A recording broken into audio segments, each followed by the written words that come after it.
Police released a timeline very early on for Ethan Chapin and Xana Kernodle, and it showed them at a frat party from 8 to 9 p.m., but then nothing until 1:45 a.m. when they returned home. So if you do the math, that is a gaping 4-hour and 45-minute hole in the timeline for where these two were. Last week, we pointed that out on this show. And then this week, more than 3 weeks after the murders, the police began asking the public for information about that gap in the timeline, saying, you know, help us determine where this couple was in that 4 hours, 45 minutes. Do you have video? Did you see them? Do you have audio? Can you help us place this timeline? And then curiously, this happened today. The Idaho Statesman newspaper, again, they reported the following. Kernodle and Chapin were at a party at the Sigma Chi house for the full duration. From about 9 p.m. to 1:45 a.m., police have established. Police have established? No, they haven't. At least they sure aren't telling us what they might be telling the Idaho Statesman. They just asked us for help figuring out where they were for that 4 hours and 45 minutes. This just seems totally bizarre to us. Given that they haven't released anything official regarding this timeline, right? So what we do? Of course, we went back to the police and we asked the police if something had changed. Were they no longer in need of our assistance in helping to determine where Ethan and Xana were? Did the Statesman get something important that the rest of the media wasn't told? So now there's two messages out there? Okay, so here's what we got. We got an email, and we got it late today from what's being called the Moscow Communications Team.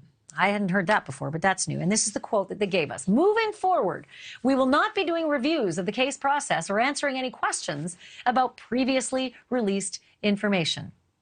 That's not helpful. And then in their latest public recap that was issued today, something different. Police said the couple was, quote, believed to be at the frat party all night, but still wanted more information about, quote, interactions and contacts and direction and method of travel. Are you confused? Because I am.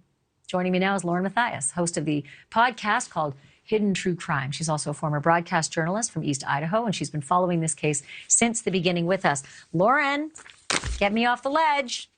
What part of this do you know? Because listen, I don't think it's appropriate to ask the public for help about something really important and then not clear it up when there's a very large newspaper reporting that it's all good now. Nothing to see here. Police have established they think they were at the party all night, so let's not worry about it. No, there was a public appeal just a couple of days ago. Help us. There's a big, important timeline we need to figure out. What are you hearing in Idaho?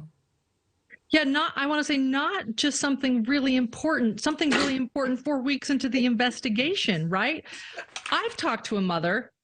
I've communicated with a mother whose son is friends with Ethan.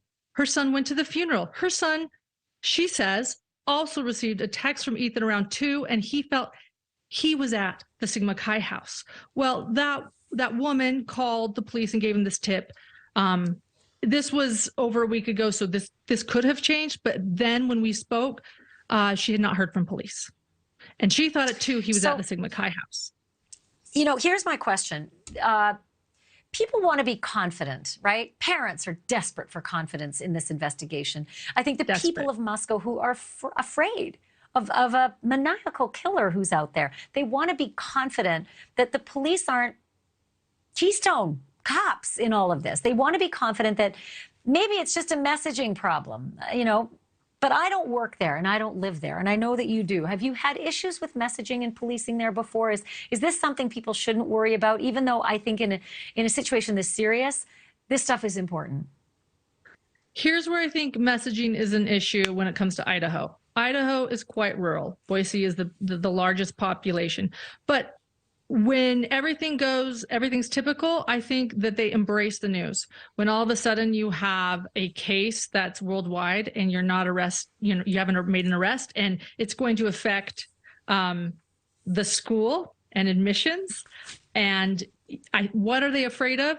I don't think they know how to handle this. And they do need a good communication line, but I'm also very concerned about the investigation too. I'm with you, Ashleigh. I'm absolutely with you. What are they doing, and why isn't this getting better, right? Why is it not getting better?